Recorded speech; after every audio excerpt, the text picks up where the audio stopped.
É muito difícil a gente imaginar uma vida sem os polímeros, das sacolinhas dos supermercados que a gente utiliza para levar as nossas compras, até os pneus dos automóveis, fibras têxteis e também utensílios domésticos. Nessa aula, a gente faz a revisão dos polímeros. Bora lá?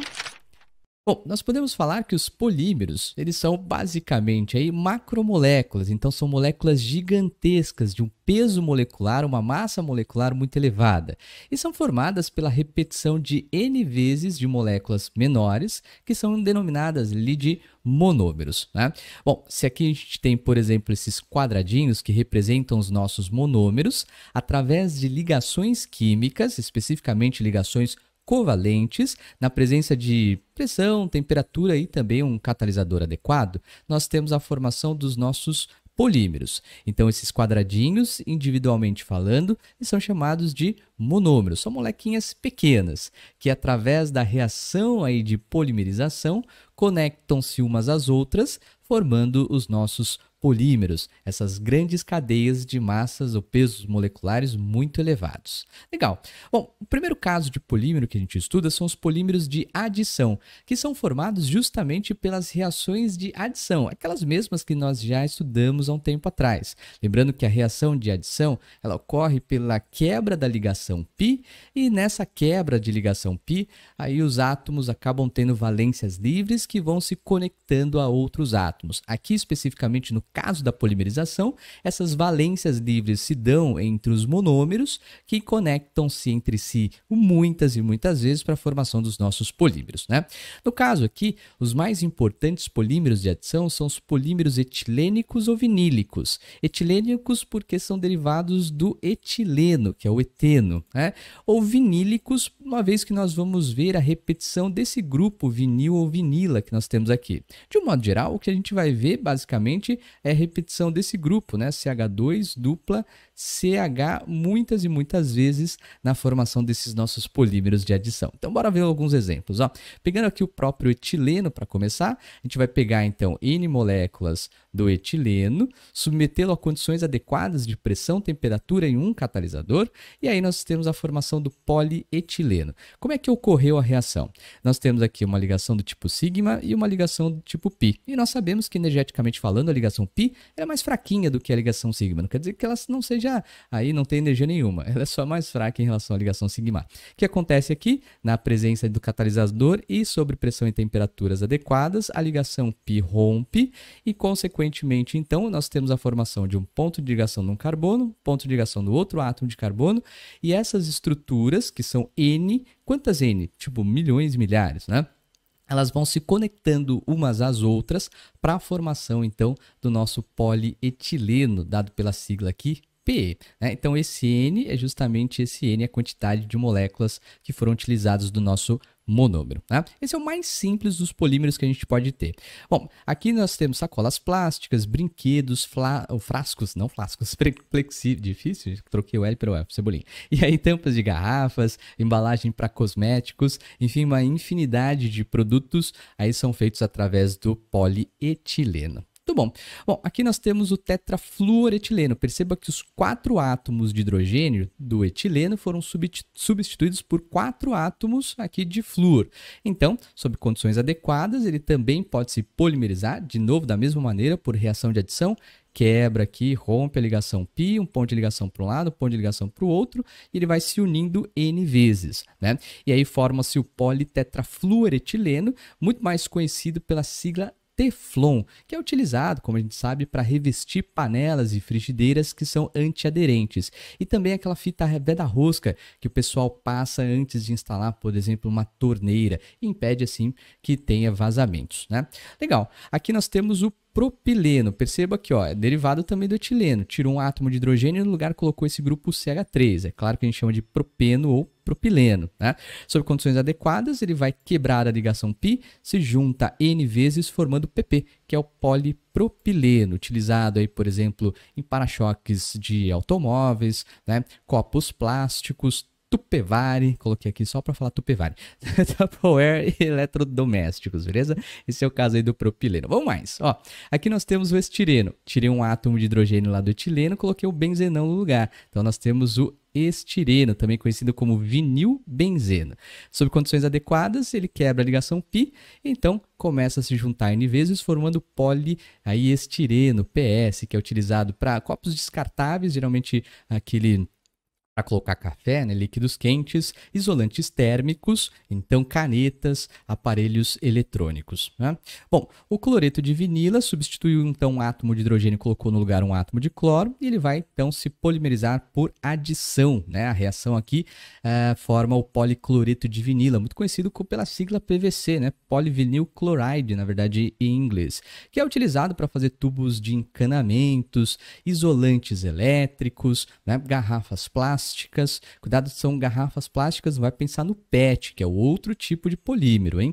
Né? São garrafas aí flexíveis. Bom, filmes para embalar alimentos, são aqueles filmes de PVC, sabe? Aquele que você corta lá e depois ele dobra, aí você tem que cortar no pedaço, ele dobra em cima dele, aí você fica naquela luta. Eu odeio usar esse filme de PVC. Bora mais, isso aqui é acrilonitrila. Você substitui um átomo de hidrogênio do eteno e coloca no lugar aqui um derivado do ácido cianídrico, então acrilonitrila. Sobre condições adequadas, quebra a ligação π, forma poliacrilonitrila, que é utilizado aí para fibras têxteis de cobertores. Então é chamado de lã sintética também, né? Então aquelas lãs sintéticas ou material aí feito cobertor de lã sintética é poliacrilonitrila, né? Então dá para fazer tapete, carpete e bichinhos de pelúcia. Legal. Aqui nós temos o acetato de vinila, lembrando que acetato ele é derivado lá do ácido acético, lembra? Teimoso mosquito no bico do pato, tira o hidrogênio do ácido acético, ficamos com acetato. CH3 com dupla oxigênio, tirou o hidrogênio, colocou lá no lugar, então, o grupo acetato. Bom, catalisou e aí formou-se o poliacetato de vinila, também conhecido como PVA. E o PVA ele é muito utilizado na cola de madeira, né? Algumas tintas também para tecidos e também goma de mascar. Então, o chicletão é feito por aí um polímero, muito estranho pensar nisso, né? Mas é feito aí de um polímero, o poliacetato de vinila. Bom, o próximo polímero que nós temos é derivado do isopreno, que é essa estrutura que nós temos aqui. A diferença do processo continua sendo uma reação de polimerização por adição, mas aqui nós vamos ter uma adição do tipo 1,4. Como as condições de temperatura são elevadas, o que acontece é o seguinte, aqui nós temos as ligações, né? Cada ligação é um traço, cada traço é um par de elétrons, e o que vai acontecer é que os elétrons vão se movimentar aqui para os carbonos do centro, né? Formando uma nova dupla ligação, e os outros elétrons aqui vão ficar disponíveis para a formação das valências livres, e então acontecer o processo de polimerização. Se você não se lembra aí da adição 1,4, dá uma olhadinha nas aulas que a gente já viu, beleza? Bom, aí ele polimeriza, as valências livres estão aqui nas extremidades e a dupla ligação veio parar aqui no centro. Nós temos o poliisopreno, que é utilizado aí, na verdade é a nossa borracha natural, né?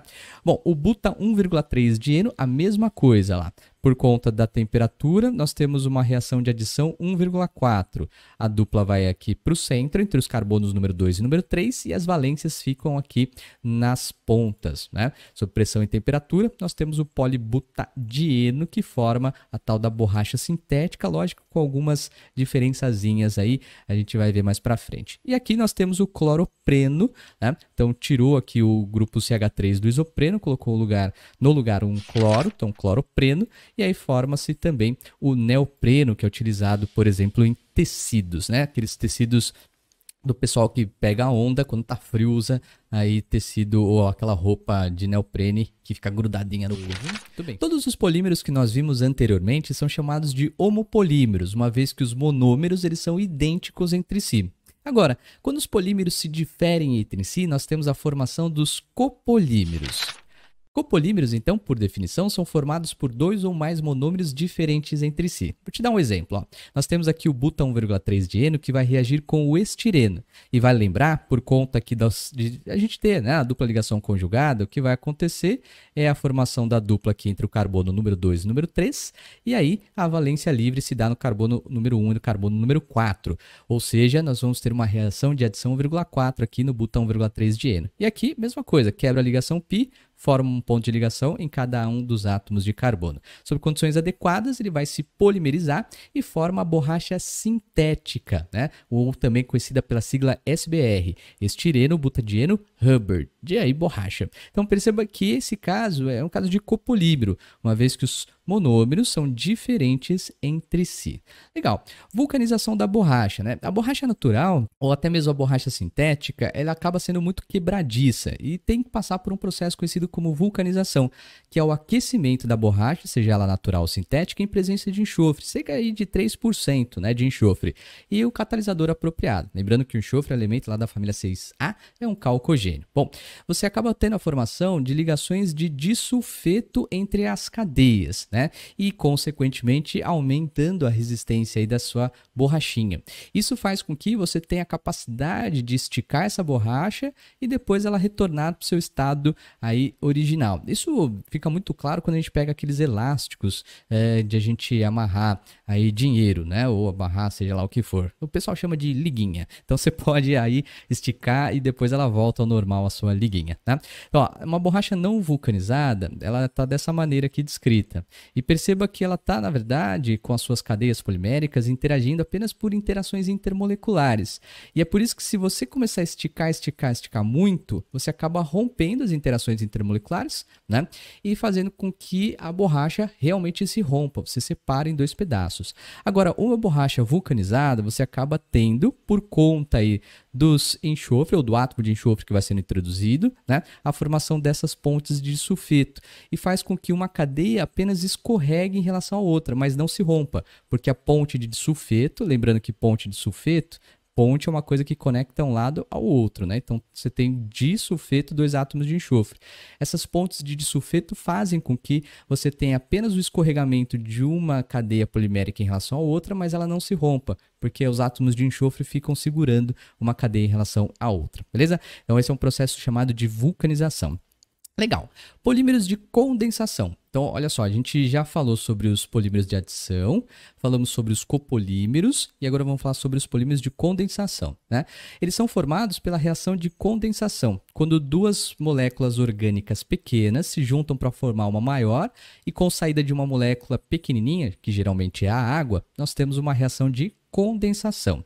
Então, o primeiro caso é a formação de poliamidas, né? Nós temos aqui a hexanometileno diamina, então é uma diamina, certo? Com 6 átomos de carbono ao total. Então, é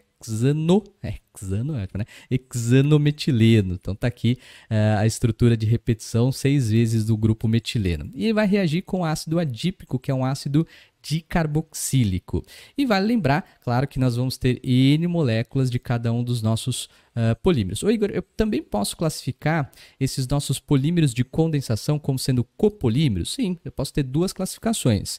Eu posso ter aí a classificação deles como sendo um copolímero, uma vez que os monômeros são diferentes e por conta da reação ser uma condensação, também posso chamar de polímero de condensação. O que vai acontecer? Ó, a amina de um reagindo com a carboxila do outro e vai sair da água, né? A mesma reação que a gente vê lá no processo de formação das proteínas, né? Então aqui, ó, carboxila de um na amina do outro saindo água, carboxila de um na amina do outro saindo água. E nas pontas também vai acontecer exatamente a mesma coisa.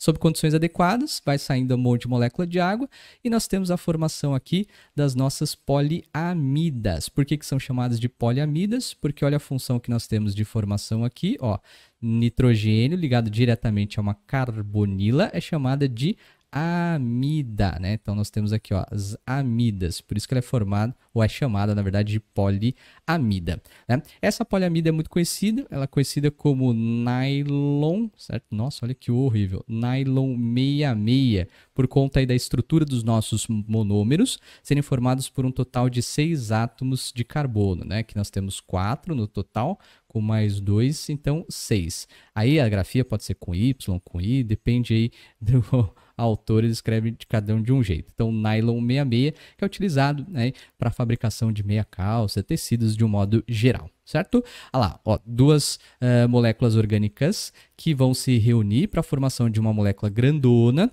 e a saída de uma pequenininha, geralmente a água, é uma reação de condensação, beleza? Muito bom. Bora para o próximo polímero de condensação. Ó, nós temos aqui o PET. Esse é super importante, é bom conhecer, que é o politereptalato de etileno, que nós utilizamos para fazer aí a fabricação de garrafas do tipo PET, garrafas de refrigerante. Está aqui o ácido tereftálico, que é o ácido parabenzeno dioico, né, na posição para 1,4 do anel aromático, que vai reagir com o etileno glicol, o etano 1,2 diol. Né? Nós temos a reação de esterificação, ó, ácido carboxílico mais álcool, esterificação. E aqui ele vai se esterificar várias e várias vezes formando PET. Ó, a formação aqui da função orgânica éster, né? Ó, C com dupla oxigênio entre átomos de carbono, éstero que ele é. Então nós temos aqui, também podemos falar que o PET é um poliéster, devido à repetição aí de vários e vários grupos éster. Ô Igor, eu tenho uma camiseta feita de poliéster, é isso mesmo? Sim, é por isso que muitas vezes a gente vê nas etiquetas das nossas roupas que é feita através de PET reciclado. Então a gente pode aí pegar o PET, a garrafa PET, transformar em fios que depois forma tecido e aí você pode fazer uma camiseta, enfim. Tá aqui o politereptalato de etileno, um poliéster. E vale lembrar também uma coisa, se a função éster nós temos aqui no produto, a função éster ela pode ser hidrolisada, assim como a função amida. Isso é muito importante. Então nós sabemos que tanto o éster pode hidrolisar, então nesse caso éster, pode sofrer reação de hidrólise, então melhorar aqui é o poliéster, ele pode reagir com água para a formação aí dos nossos monômeros. E também uma poliamida pode sofrer reação de hidrólise. Por que eu estou comentando isso? Porque em algumas provas eles mostram ou perguntam para a gente como é que eu posso fazer aí a reciclagem desses materiais, um poliéster, uma poliamida, né? Se eu sei que, na verdade, ele não vai falar de poliéster, poliamida, a gente reconhece, fala, se é a função éster, hidrolisa, se é a função amida, hidrolisa. E quem que gera no produto? Se é éster, então vai gerar como produto ácido carboxílico e álcool. Se é uma poliamida ou amida de modo geral, vai gerar como produto lá uma amina e um ácido carboxílico, beleza? Então, atenção. Legal, que mais? Ó, aqui tem o Kevlar, que é uma aramida. Esse termo aramida é porque nós temos uma amida aromática, então ele junta tudo e chama de aramida, amida aromática, né? E é mais resistente que o aço, o pessoal usa aí o Kevlar para fazer coletes à prova de bala, né? Ácido tereftálico mesmo utilizado lá para fazer a PET, e aqui nós temos 1,4 benzeno de amina, então um diácido carboxílico e uma diamina. Vai reagir, forma então uma poliamida, ou uma poliamida aromática chamada de aramida. E a estrutura vai se repetindo N vezes, né? Então, cuidado aqui, faltou o colchetão, ó. Nós temos N moléculas de cada um dos nossos monômeros. Igor, pode chamar isso daqui de um copolímero? Sim. Igor, é um polímero de condensação porque sai água? Na verdade, é um polímero de condensação porque eu formo uma macromolécula e a saída de molequinha menor. Mas aí dá para lembrar dessa forma. Tudo bem? Bom, termoplásticos. Esses termoplásticos, o termo aí vem por conta da capacidade deles serem amolecidos através do calor. Então, você pode moldar pelo aquecimento, né? Ou então endurecido pelo resfriamento. São polímeros de estruturas lineares, as cadeias são lineares, como a gente pode ver aqui nesse desenho. Então, são mantidas por interações intermoleculares, as suas cadeias, e quando a gente vai aquecendo, você consegue fazer com que essas cadeias se escorreguem umas em relação às outras, e aí você consegue moldar, e resfria, então ele fica durinho novamente, beleza? Um exemplo disso é o polietileno de baixa densidade, PEDB, né, que é conseguido aí no seu processo de síntese sobre elevadas temperaturas, na verdade sob altas aí temperaturas, tá? E nesse caso, altas pressões, na verdade está correto, altas pressões e temperaturas também. Bom, é formado por cadeias ramificadas e aí são extremamente maleáveis. É o polímero que a gente usa para formar sacolas plásticas, filmes para embalagens, beleza? O polietileno de alta densidade, ele é formado sob pressões ambientes e altas temperaturas, né? A diferença é essa. Geralmente são cadeias normais, então ele empacota muito mais facilmente uma das outras, é mais rígido e aí é utilizado para fazer copos e utensílios domésticos, né? Às vezes a galera dá uma bugada aqui. A cadeia ramificada, como a cadeia ramificada é muito torcida, você tem menos pontos de interações intermoleculares, por isso que ele fica maleável. Agora, quando você tem cadeias lineares, ela empacota bonitinho aqui, ó, e aí as interações intermoleculares ficam mais fortes, né? Porque você tem um número maior. por isso que ele fica mais rígido. E também temos os termofixos ou termorrígidos, aí que não amolecem de modo algum por aquecimento. E se eu continuar aquecendo, o que acontece? Ele se decompõe, né? Então vai acabar sofrendo o processo de decomposição. E eles são polímeros tridimensionais, ó. As cadeias poliméricas acabam se unindo umas com as outras, formando as tais ligações cruzadas. Então isso que a gente está observando aqui, ó, especificamente, são chamadas de ligações cruzadas.